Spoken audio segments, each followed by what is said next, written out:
All right, guys, for today, I'm excited. This is my favorite type of factoring. Ah, I got an ew. I don't know, that should make you happy because I'm a lazy mathematician. And this is my favorite type of factoring. That should tell you something, right? Should be easy.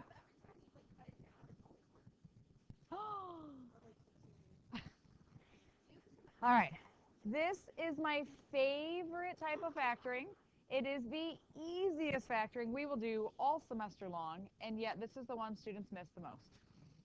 I don't know if they just like oversimplify it because it is so easy. I don't know. But we'll see how you guys do. Maybe you guys will be the ones that finally don't mess it all up just because, it's so easy. All right. Let's just kind of throw a problem at you. Let's just kind of talk through it. Why does that look different from everything we factored so far? There's only two. Everything else we factored has had how many? It's always had three. It's always had your x squared, then your x, then your number. So what's missing? The x. So is it safe to say that I could have a 0x? Does that make sense? 16x squared plus 0x minus 25? Is that the same thing? Okay.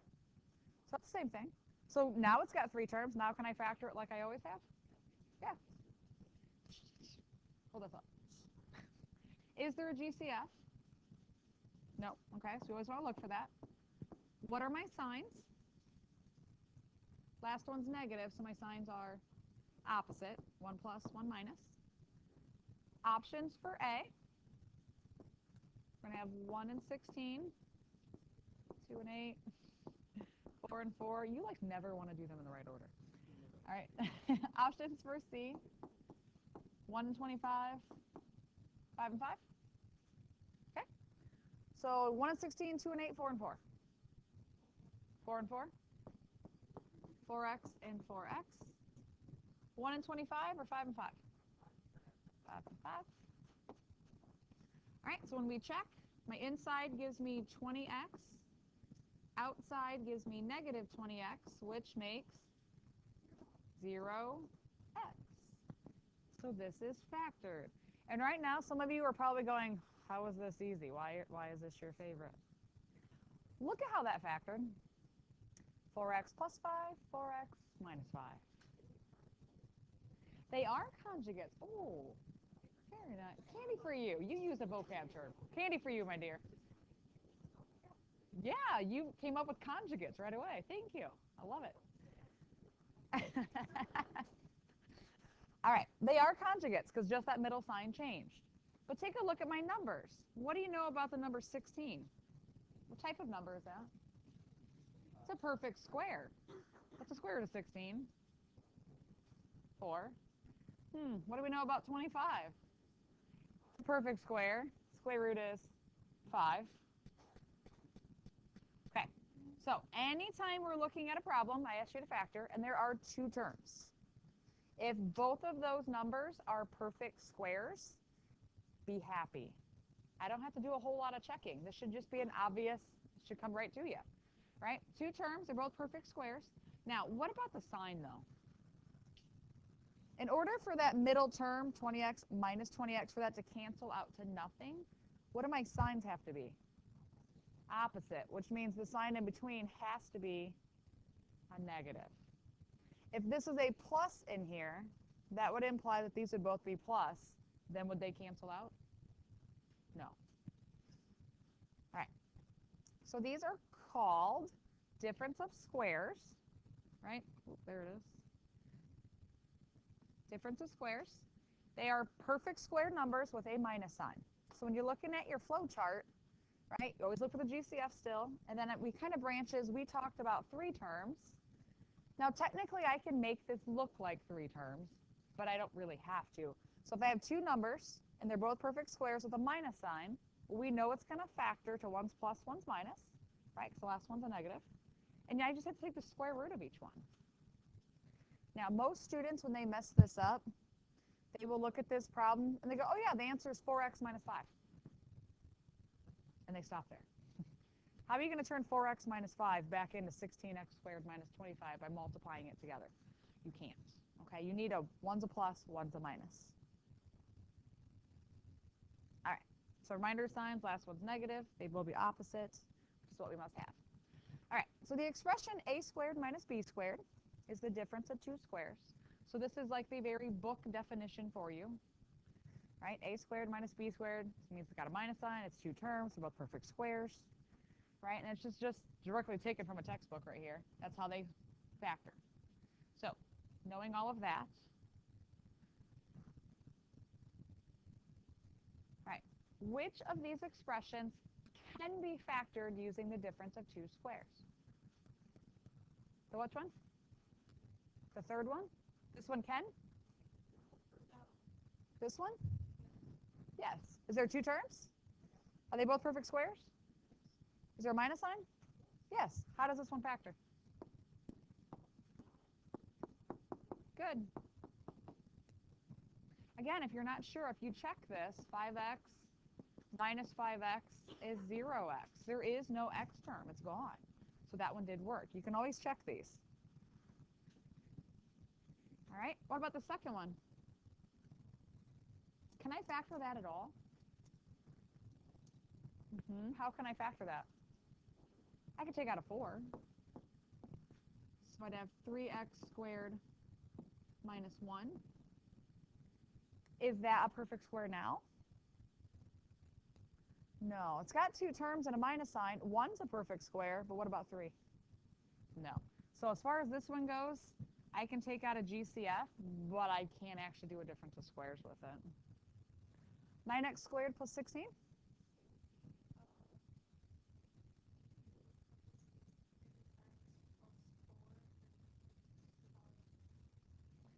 Okay, let's talk. It's never a good sign when somebody says, let's talk, right? All right, so she was saying 3x plus 4. You were having two of them, right? If I check that, does it take me back to where I started?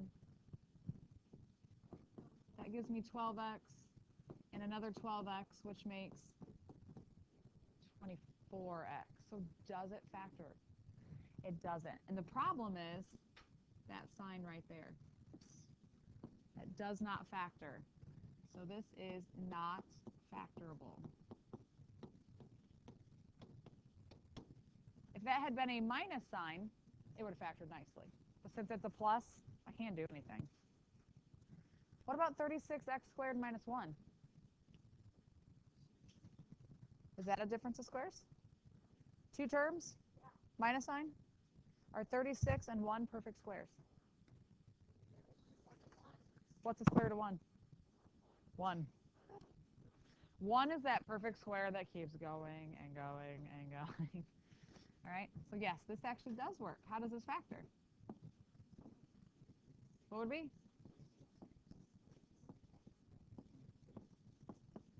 You always go in the wrong order. No, the order doesn't matter. Just, But yeah, that one works. Because then again, if you check it, you're going to have 6x minus 6x. It's going to cancel that middle term out. All right, so what do I need to look for difference of squares? They need to have how many terms? 2. What sign has to be in between them? It's got to be a minus sign. What do I have to have with those numbers? Perfect squares. Now, real quick, because it comes up all the time, if I gave you 25x minus 4, is that a perfect difference of squares? Thank you. This happens all the time. People see that and they go, oh, yeah, I can do like 5x plus 2, 5x minus 2. Look at your x. It's not an x squared. So if I would try to factor this to 5x plus 2 and 5x minus 2, 5x times 5x is going to make 25x squared. So in order for this to factor, that has to have a squared on it. It has to be x squared. Okay? Doing okay? You see why these are my favorite, though? Lazy mathematician, right? I can just look at these and tell what they are. All right. X squared minus 49. You should look at that, factor it. What is it? Good. X plus 7, x minus 7. Does it matter if I do x minus 7 and then x plus 7? No. But I'm a positive person. I like to put the plus first. It's just the way I always put it. So if you ever look at my stuff, that plus will always be first. All right, what about 16x squared minus 1? X, 4x plus 1, 4x minus 1. 25x squared minus 36?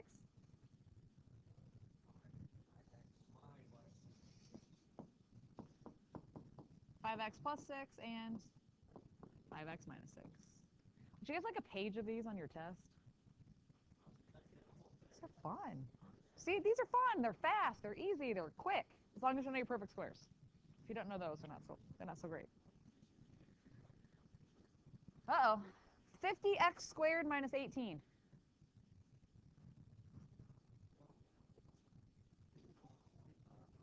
When you're factoring, good, take out that GCF. I can take out a 2. So those rules of GCF first still apply, okay? Take out the GCF. So if I take out a 2, and again, here's where people do weird things. They do very weird things on these. If I take out a 2, what do you have left?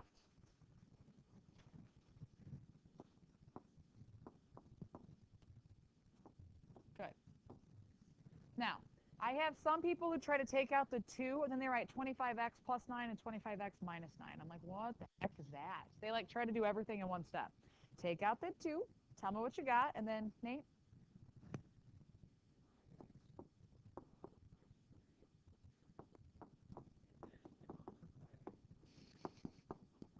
Just like that, you're done? Oh, don't forget your baby brother. There you go. Oops.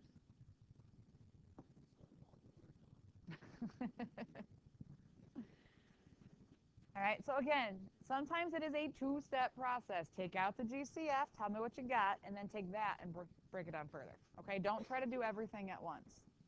All right, let me give you guys a couple minutes, try to do the next 2. All right, guys, let's talk because I see a lot of errors going on 64x squared minus 100. Majority of you looked at that and went, score, they're both perfect squares, 8x plus 10, 8x minus 10. Wrong. What's the first thing you do when you factor? What's the GCF here? 4. If I take out a 4, we have 16x squared minus 25. Is that now a perfect squares? Yeah. So now that will break down to 4x plus 5 and 4x minus 5. Now, let's kind of talk real quick. Those of you who went the other route. Those of you who looked at that one, 8x plus 10, 8x minus 10. I would take 1 point off for that. Now, we've talked already that every time you factor, I want you to look at what you have. Look for a GCF hiding in there. What goes into here? A 2. What's hiding in this one?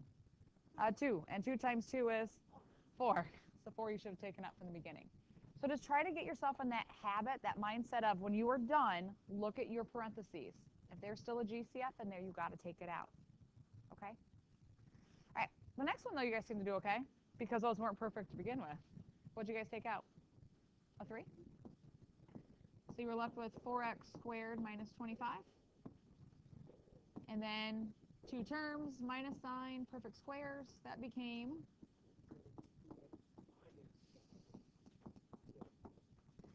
you and I are going to go round and round, Carson. All right, questions here? Do we see the common mistake people make here, though? That happens a lot. All right. 121x squared minus 144. 2 terms? Minus sign? Perfect squares? How's the factor? There is no GCF. But yes, you should always look for it. Yes. Good. 11x plus 12, 11x minus 12. Now, if you're someone, though, who are like, oh, those are perfect squares, but is there a GCF and you're not sure, I can look at it from here and go, oh, look, nothing goes into 11 and 12, so I know there's no GCF. All right, x squared plus 100. How did we do? What? What do you mean it's impossible? I got 2 terms. They're perfect squares. Oh, there's plus sign. Yeah. So this one, not factorable.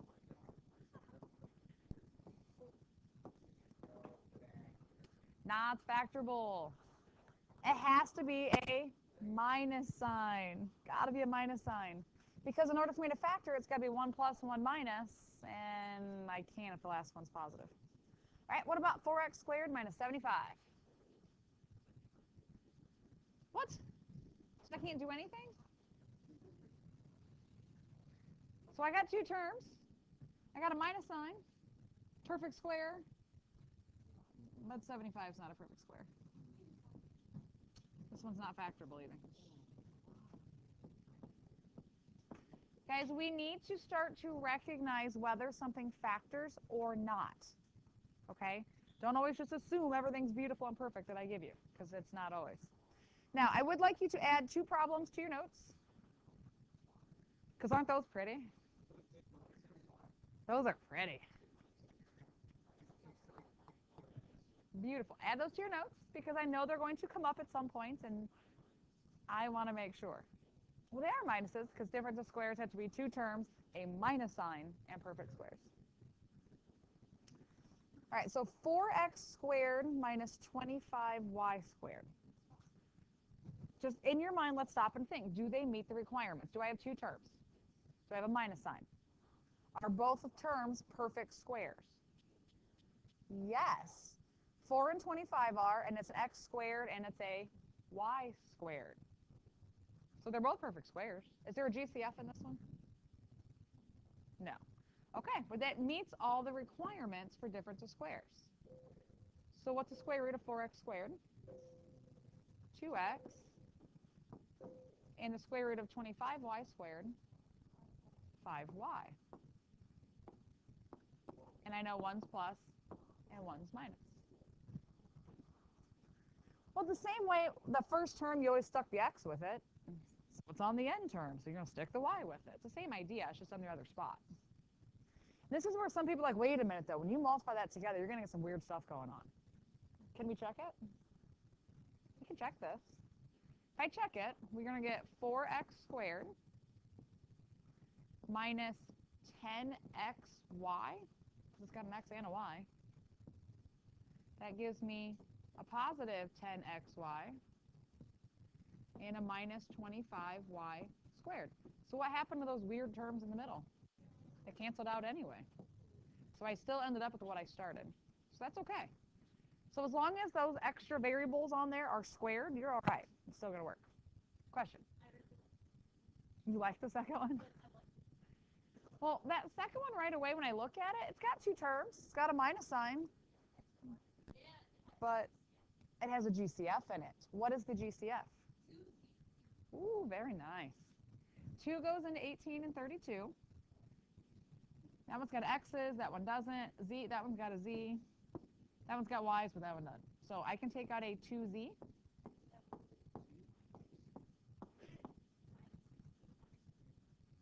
Good.